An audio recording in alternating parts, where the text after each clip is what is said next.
Hello guys, welcome back to my channel. I just plopped down in my dorm and I wanted to record a video for no particular reason. Today I am in my bed.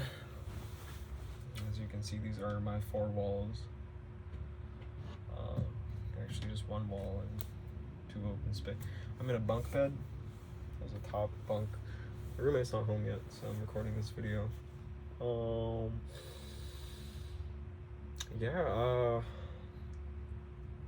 just came from a movie, is what I did today. I watched a movie, yes.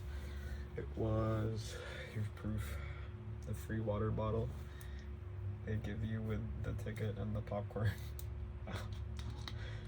Got it for free.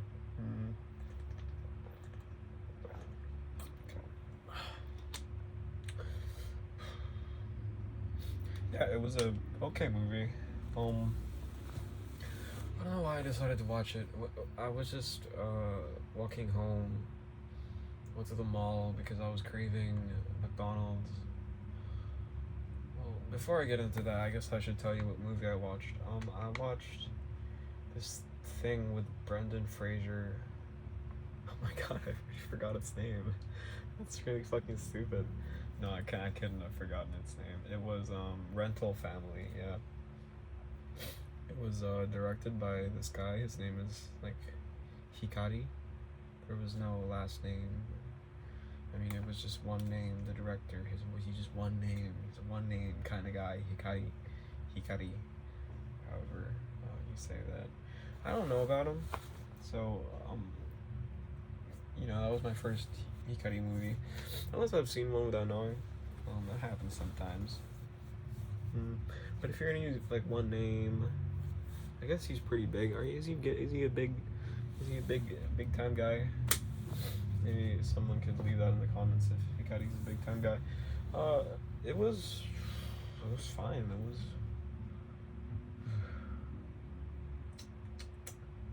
See, I'm not sure if I'm good at watching movies anymore. I mean, I don't know if I do the right things anymore, if that makes sense. Because I think I was like a media student for like a while. When you're like a media student, it's like there's a certain way they teach you how to consume media, even movies, to where I don't know, it just becomes like part of like a technique or something similar to that. And it's just I don't know how much of it is that and how much of it is me anymore. I don't know if I like the movie. I think that's what's making this difficult. Brendan Fraser was pretty good. Okay, premise. He's this fat, white American guy. And I'm not like, that's not me like saying that from an audience perspective. That's like his role. There's a character that referred to him as you're the fat, you're the sad American. He's like an American. That's his whole thing, right? So there's this Brendan Fraser. He's a fat American guy who is living in Japan as an actor, and he's not like a successful actor. He's broke. He had like one hit commercial where he was like a toothpaste mascot, which was really cute. They did the whole thing.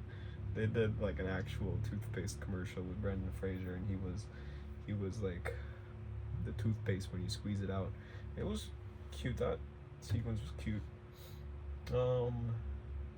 Yeah, so he's an actor struggling, and then he finds this gig wherein it's that whole rental thing in Japan where you can basically pay people to act as your family or whatever your need be. You pay this service and they hire actors for you, and it's pretty fucking elaborate. His first job was a funeral. Technically it was a funeral. That was a cool scene. Like he doesn't know the metrics or the instructions of his job yet. He just walks into the set, or what he thinks is a set, but it's a live venue where they're having a pretend funeral for someone. And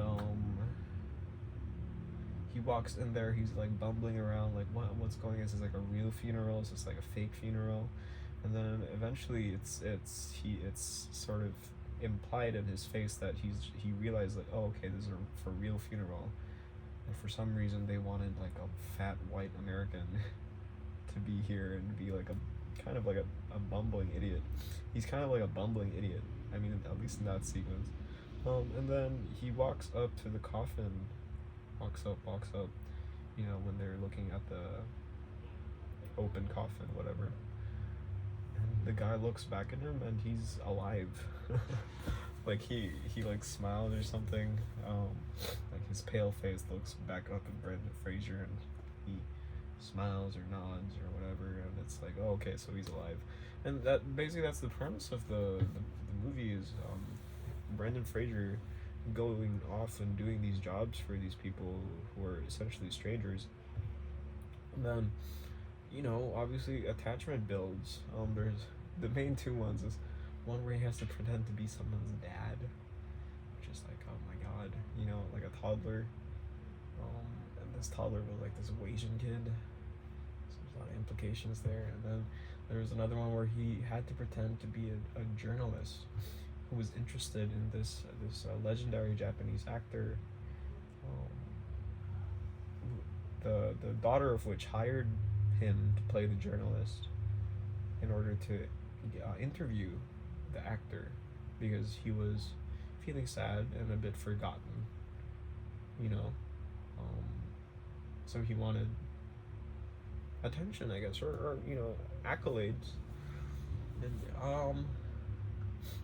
yeah, and then so those two events are those two gigs, I guess you call them, is what the movie revolves around, and then revolves around Brendan Fraser and then the crew of that rental company and how everyone is sort of dealing with the problem, or not the problem, but like the weird setup of like a rental company, you know what I mean?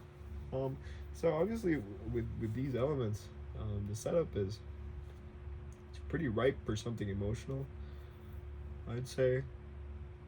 It always felt like the movie was about to get like really emotional, and I went into this film kind of like wanting something a bit melodramatic. Because I went into it blind, and weirdly enough, I think my takeaway is the movie wasn't melodramatic enough. It felt like one of those movies wherein like the conclusion is that it's inconclusive, you know what I mean, or like instead of ending on like a strong emotional beat, it kind of ends at a point where the characters are sort of not sure where they're going, not sure. I mean, we know where they're going. It's almost set up like the pilot episode of a show, really, wherein like the characters are like, yeah, this is what we're gonna do now. Yeah, and then it feels like they're on their way to a bigger emotional payoff. I mean, I don't, and like I don't know. It just felt not done. You know. Okay. Well, things that I like, because it was an enjoyable movie. The first time I've ever sat on the front two rows, or at least in recent memory, and it was actually fun. Because I got that one of those seats that reclined. I guess that helped a lot, but like being like right beneath that projector, it's kind of different. It's like, wow, you know, like you can't really get that in anywhere other than the theater, and it was great. It was a great experience. I love being in theater. It's so fun. But if I watched that movie like at home, I would have been even more disappointed. I just feel like it kind of like it was like a burp. It was like, ooh, it was like a burp that came and went. Brendan Fraser, I like Brendan Fraser. I think he could have, the movie could have, maybe the problem with the movie is there wasn't enough about him. he didn't really feel real. You know, he was just sort of this machine for American optimism all the time, wherever he goes, whichever Japanese situation he intrudes into. He acts like an American protagonist. You know, and like he enters these cultural situations, and then he's like, no, like individualism. Sorry, I mean he like for example, he goes to this thing where he's the daughter's pretend dad because they need to have a dad to enter the private school, right? So that's sort of the utility, but the mom of the daughter is also like, well, you can also just bond with my daughter a little bit and make her a little bit happy, even though you're the fake dad or whatever. But so like there are these two parts, right?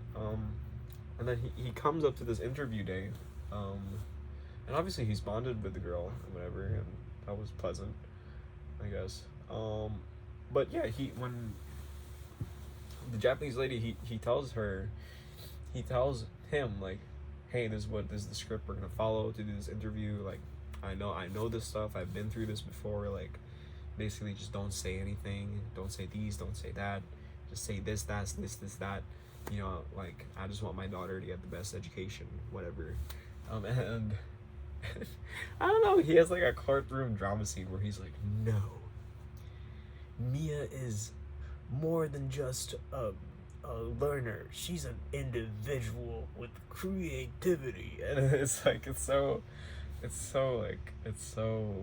blaringly American and kind of grossly optimistic. It just tastes bad. You know, it's like, ugh. And then it works. I mean, like, fine, whatever, dude.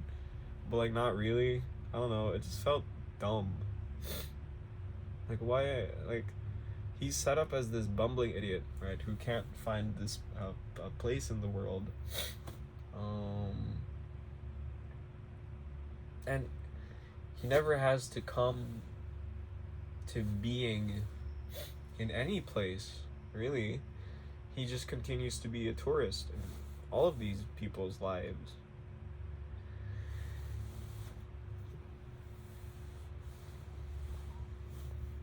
Yeah, but I liked his performance when he was funny. I like Brendan Fraser when he's being pathetic. You know, he does it so good. Like when he has like this embarrassed face, where his eyes are so big, like, and he's just embarrassed about something. It was great to watch. It's so entertaining. He's just such a bumbling guy, and I wish it was just more pathetic. No, that wouldn't be the movie. But anyway, what else do I like about that movie? The Japanese actor guy, well, he was pretty good. The old Japanese actor, he kind of looked like Tortimir from Animal Crossing. Is that a bad thing to say? I don't know if that's a bad thing to say. I mean, that also sort of felt flat to me. Everything felt flat to me. It all became melodrama. I don't know. I wish it was a better movie. But yeah, that was my day today. What else did I do today? I ate McDonald's today. I ate McDonald's before the movie. It was great. I've been craving McDonald's for like 2 weeks now. I had a 2-piece chicken with fries. God. Yeah, life's pretty good. Shout out to Parks and Recreation. My favorite show right now. I love the relationships that are being set up. I'm in season 3. April and Andy are cool. Ben and Leslie, fucking amazing. They're both such cute couples, man. I love April and Andy, man. They're so fun. I love Andy. I think probably because he reminds me of myself, but a funnier sitcom version.